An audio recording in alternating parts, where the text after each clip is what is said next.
So today I've decided to talk to you about my writing process. I am a writer. I'm still struggling with getting like stories published and whatnot, but I've been writing short stories and planning novels and whatnot. Wow, almost 10 years now. Since I was 18, 19 that I started like taking it more seriously.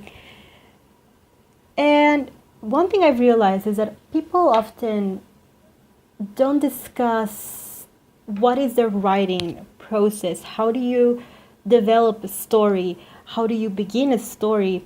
How do you choose to end it? When do you decide to end it?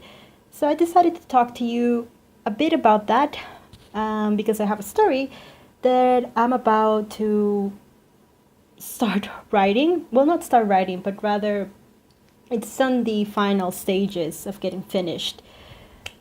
So I don't know, nowadays I often see people that when they write, the first thing that they do is that they open the laptop and then they just start writing. You know, there's a very well-known cliche of like writers and TV shows and whatnot. But to me, it's all about the stationery. I don't know why, but whenever I have to write a new story, I do get more inspired, or I do feel more happy when I know I have like a free notebook where I can start writing my ideas and whatnot. So what I'm writing on this notebook, that I'm pretty sure I'm gonna have like space to write other stuff on it as well, is a short story. As you can see, like it has a lot of the scrabbles that I do. Oh, we cannot really see because of the light. They're like crossings and like graphics and stuff. How I decide to write a story, it really comes down to an idea for me. When I get an idea that I want to develop, that's when I am like, okay, I have this image in my head. Often, because I also enjoy drawing very much, sometimes what I do is that I draw the idea that I get, so I can develop it in my head. The only thing is that I put my drawing pad over there. Let me go get it. So I went for my drawing pad, and I get an idea that I want to start developing, and I get an image of kind of what I want to do, or who is it going to happen, maybe a key scene, maybe my protagonist. And for that story on that notebook, it was an image of the protagonist. I think you can see it better here. So this is the protagonist of that story. As you can see, there's the name. After I do that, I start coming up with names for the protagonist. I don't know if this is general for all people that write, or maybe is it just me, but I'm really picky with names. The names have to be really significant for me for whatever reason. Like it has to have some meaning that goes with the character that I'm writing about. So in the case of that character, his name is Adolfo. I am very blind when it comes to the language of the name. Like for instance, the name is in Spanish, but like the story is written in English, and I really don't see any correlation with that. Like I don't think I should write an English sounding name just because I'm writing a story in English, or a Spanish sounding name because I'm writing a story in Spanish. So the first thing that I did with the story is that I got an idea. What was the idea?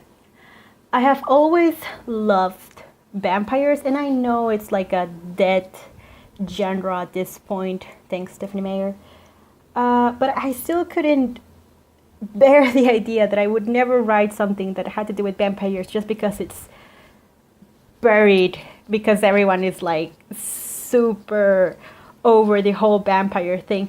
And I thought, well, do I have something to add to the whole vampire genre with whatever story I feel I'm going to tell? Do I feel like I have something to add to the narrative of vampires, to the genre of vampires? Do I have some sort of parody that has to do with Twilight? And I realized when it came to me that why I needed my character to be a vampire was because the issue that I was writing about was a good analogy with being a vampire. I was struggling a lot with my anxiety and whatnot, and I realized that talking about the dread that when a vampire gets the thirst was like a good thing for me, like focusing on the thirst. So the first thing I imagined was my protagonist. It's gonna be a vampire that is completely disheveled and has issues with his thirst. So I imagine someone almost like a hobo, which is kind of what I thought I got from this. Maybe the drawing is too pretty. I don't know. But I imagine him with like sleepy eyes, like he hasn't shaved, the hair, the clothes, everything's a mess. And then I started to develop him as a character. Sometimes when people say, oh, what do you mean by develop something as a character? Well, you start to imagine, I always start by the name. Like I was saying, I'm really picky with names. So to me, the first thing to select is always the name. I can change it later, but I find it more comfortable if I have something to refer to my character. So I choose a name first. And then I start to imagine, where does he live? Why does he do? Why does he in the situation where he is? And then if it's something that it's from my experience, something that I want to write that happened to me, and I kind of want to say my opinion about it. Like, for instance, this to me was about my anxiety and the people that supported me and stuff like that. It's like, okay, who are the people that support this vampire that could apply to what happened to me? What experience in particular that happened to me do I want to write about that happens to this character? Not all of that happens like that. Sometimes you get an idea that it's completely non-related to you. And you don't think, well, what happened to me that I could write about this character? But the process is kind of the same. You have to think, what does it happen to this character that allows him to be what I saw on my head? Because, for instance, for me, it's kind of like this very world-weary vampire that's like giving up about everything and cannot control his thirst anymore. And the image that I had, that was the whole thing that was building my story, was him deciding whether to go inside or not during the rising sun. Like, okay, that is going to be like the idea that drives the whole story. So I need to know, how does he get to that point? Why does he want to die all of a sudden? What leads him to that decision? And that is the thing that is going to build my story on. And again, I really like having images of what I'm doing. So I did imagine him just like wandering the streets and just drinking, like blood falling over his clothes, and he doesn't give a fuck. Other stuff that I imagine is like friends or other characters that can support him. To me, it's really good to have a visual representation of what is in my head. Also, what it works for me, it's listing stuff. So I already kind of gave you the idea.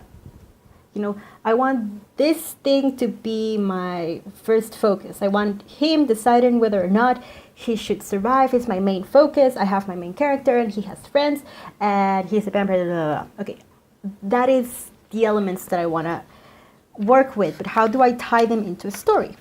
Well, I did kind of show you this graphic. It's not a very good graphic. But yeah, usually you have your starting point, your end point, and how the story builds up to the climax. What is my climax? Well, the climax is total and utter despair. Yeah, sometimes I just like kind of go around it. And then I start thinking about the issue that he's dealing with. Why is this issue important to him? And I was talking about the thirst. So I started thinking, how is this thirst important to my character? How is affecting his life? And this is when I think you have to do research. And the research that I did was, I think, useful for me. I was thinking about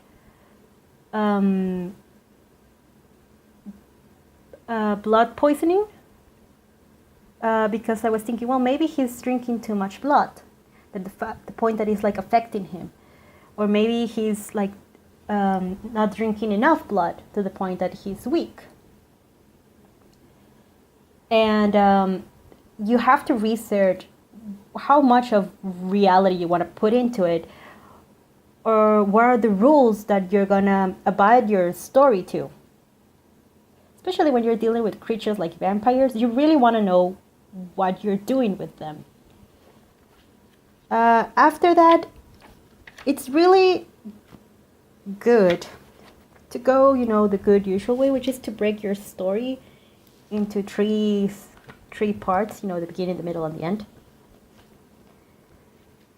And just kind of write a summary of what you're doing. And when I write short stories, that is kind of what I do. I still don't think I got in all the gist of it. But I do think that focusing on your structure when you're doing a piece of fiction is very important. It's not all about the pretty words and the poetry and the beautiful ideas and whatnot. It's also very important to have a good structure. Once you have your idea, plan it out. Why does your protagonist is inclined to do the things that he do? What is his problem? How is he going to solve it? Are you going to have a happy ending? Is it going to be a sad ending? Are there going to be more characters? Why are they important to your story? And I think that the most important thing for me is that the idea that I started with, the idea that I got in my mind that kind of made everything roll in my head. Did I fulfill that image with my story? Did I manage to portray what I was looking for in my head? And I don't think I'm happy until I get to that point where I'm like, yes, this is that first block of inspiration that I got. This is it, like this sentence right here, maybe at the ending, maybe in the middle, maybe like in the second act. This part right here is what I wanted to portray, and now the story is built around it, and now I have a whole product that is built around my idea.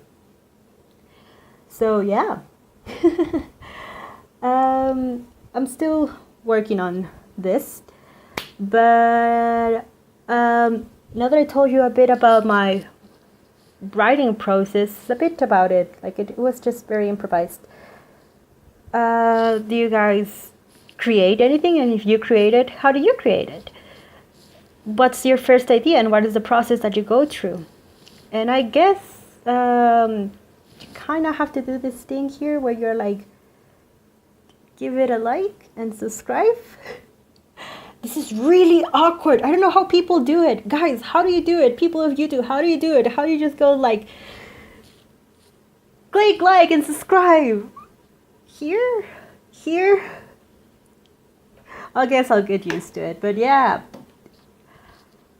I'll try to be more organized and have things be more scripted, so this looks less awkward. At least my makeup's on point. Yeah. Shit, that feels awkward too.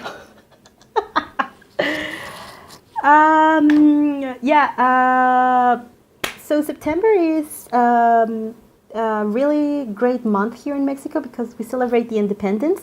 So I will try to talk a bit more about my culture and start talking about those Mexican movies this month. So actually do stay tuned if you want to see more about Mexican culture and great Mexican movies. So thank you. See you next time.